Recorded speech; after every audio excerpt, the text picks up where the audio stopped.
Assalamualaikum warahmatullahi wabarakatuh. Teman-teman, jumpa lagi. Kali ini izin saya menyajikan berita yang buat kita sebagai muslim itu cukup membanggakan ya. Karena Presiden Republik Indonesia yang ke-8, Pak Prabowo Subianto, itu masuk ke dalam 500 tokoh muslim paling berpengaruh di dunia untuk tahun ini, 2026. Tapi kenapa 2026 ya? Padahal sekarang baru 2025. Ya, itu beliau masuk ke peringkat 15 dalam The World 500 Most Influential Muslims 2026 yang dirilis oleh The Royal Islamic Strategic Study Center di Yordan ya. Dan kalau kita ingat, Yordan itu adalah satu negara yang Pak Prabowo menetap di sana pasca 98 ya. Itu cukup lama juga beliau di sana. Dan ini juga merupakan pengakuan dunia ya terhadap peran kepemimpinan Indonesia. Kalau kita perhatikan daftar tokoh-tokohnya tersebut, memang rata-rata ya statusnya sebagai presiden, pemimpin organisasi keagamaan, atau pemimpin tertinggi di satu negara gitu ya, misalnya di Iran gitu, di atas presiden. Kalau kita baca rilis beritanya ya, jadi Presiden Republik Indonesia, Prabowo Subianto, dinobatkan sebagai salah satu tokoh muslim paling berpengaruh di dunia tahun 2026. Nama orang nomor satu RI itu berada di peringkat 15 dalam daftar 500 muslim paling berpengaruh di dunia tahun 2026 versi The Royal Islamic Strategic Study Center. Jadi dilansir dari situs The Muslim 500, nama Prabowo tepat di bawah putra mahkota Arab Saudi, MBS ya, Muhammad bin Salman.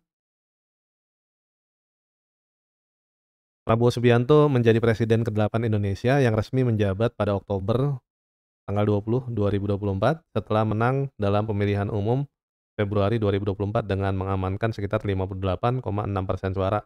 Jadi itu, potongan keterangan yang ditulis di The Muslim 500 ya. Kemudian lanjutnya, pelantikannya menandai puncak perjalanan politiknya yang mencakup puluhan tahun pengabdian di militer, pencalonan politik, kontroversi, serta transformasi publik. Itu lanjutannya. Dan selain Pak Prabowo di Indonesia nih, ada juga tokoh lainnya yang masuk ke dalam daftar 500, tokoh muslim berpengaruh di dunia ya, yaitu ada Ketua Umum Pengurus Besar Nahdlatul Ulama atau PBNU, Kiai Yahya Khalil Stakuf ya. Beliau ada di urutan 19 di antara para cendekiawan muslim terkemuka di dunia. Jadi ini kategorinya ada banyak ya.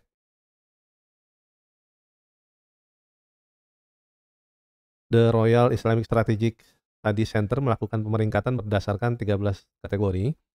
Yaitu ada ilmiah, politik, administrasi, urusan agama, pemuka agama, filantropi, isu sosial, bisnis, sains, dan teknologi, seni dan budaya, pembaca Al-Quran, media, selebriti, dan bintang olahraga, serta, ini yang menarik, ekstremis masuk.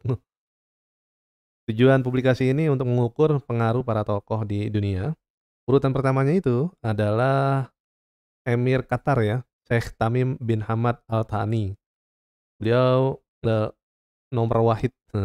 Kemudian di urutan keempat ada pemimpin tertinggi Iran, Ayatullah Ali Khomeini ya, itu juga masuk ke dalam daftar. Entah apakah itu masuk dalam kategori ekstremis atau enggak ya, bisa dicek lebih lanjut.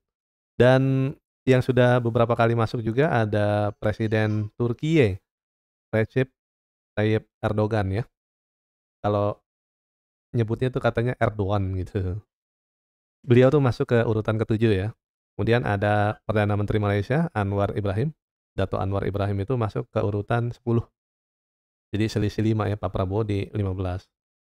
Sebelumnya pada 2010 itu kalau kita buka juga datanya, Pak Anies pernah masuk juga tuh ke dalam 500 tokoh muslim paling berpengaruh ya. Nah setelah itu, ya biasa hari berganti musim berubah, kan kita kenal tuh ada semacam, eee, apa ya, kalimat tuh, "Setiap orang ada masanya, setiap masa ada orangnya," kira-kira begitulah ya. Nah teman-teman, silakan komentarnya, apakah Pak Prabowo pantas mendapatkan sebuah, penghormatan masuk ke dalam 500 tokoh muslim paling berpengaruh di dunia, urutan ke-15? Kalau pantas, apa alasannya? Atau mungkin ada yang bilang, "Oh, jangan 15, bagusnya 10 besar," gitu misalnya. Atau dinilai kurang pantas. Ya, itu bisa kita diskusikan ya. Tapi yang jelas ini memang punya beberapa parameter ya, dari apa tadi namanya, RISSC. Selamat untuk Pak Prabowo karena sudah masuk ke dalam 500 tokoh muslim paling berpengaruh di dunia. Mudah-mudahan ini memberikan efek secara spiritual pada beliau, yang itu saya pernah dengar, pada saat beliau pidato, beliau tuh mengagumi sosok sahabat seperti Sayyidina Umar, dan yang beliau juga ceritakan adalah Sayyidina Khalid bin Walid radhiyallahu an. Menurut beliau nih berdasarkan, cerita beliau di pidatonya, Khalid bin Walid adalah seorang sahabat yang pemberani dan selalu menang dalam peperangan, selalu menang. Walaupun beliau mengidamkan mati syahid dalam peperangan, tapi dari begitu banyak peperangan yang dimenanginya itu, Khalid bin Walid Allah takdirkan itu meninggalnya di atas tempat tidur.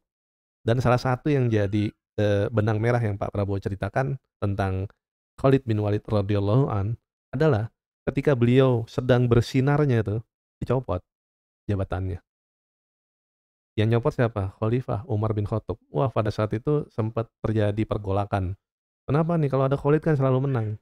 Tapi Sayyidina Umar sebagai khalifah itu beliau ingin menjaga para sahabatnya juga, termasuk Khalid bin Walid, supaya beliau nggak terjebak pada bisikan iblis ya, "Oh, kalau gue yang mimpin selalu menang." Nah, Sayyidina Umar nggak kepengen itu terjadi. Jadi beliau copot tuh jabatannya, dan beliau juga nggak ingin sahabat-sahabat yang lainnya jadi kultus individu. Hanya Umar bin Khattab yang bisa dan berani melakukan itu, dan Khalid bin Walid percaya. Kenapa? Karena Umar bin Khattab itu adalah orang yang benar-benar tegas ya. Beliau rela, susahnya duluan daripada rakyatnya, tapi beliau juga rela senangnya belakangan daripada rakyatnya. Oleh karenanya ucapan, keputusan, kebijakan beliau tuh udah nggak diragukan, makanya Khalid bin Walid percaya. Itu teman-teman ya. Ya mungkin karena sama-sama punya basic militer ya, antara Khalid bin Walid, kemudian antara Pak Prabowo juga, mungkin inspirasinya jadi lebih kena ya, gitu. Itu aja teman-teman ya. Terima kasih yang sudah membersamai, mohon maaf kalau ada yang kurang. Saya izin undur diri, wassalamualaikum warahmatullahi wabarakatuh.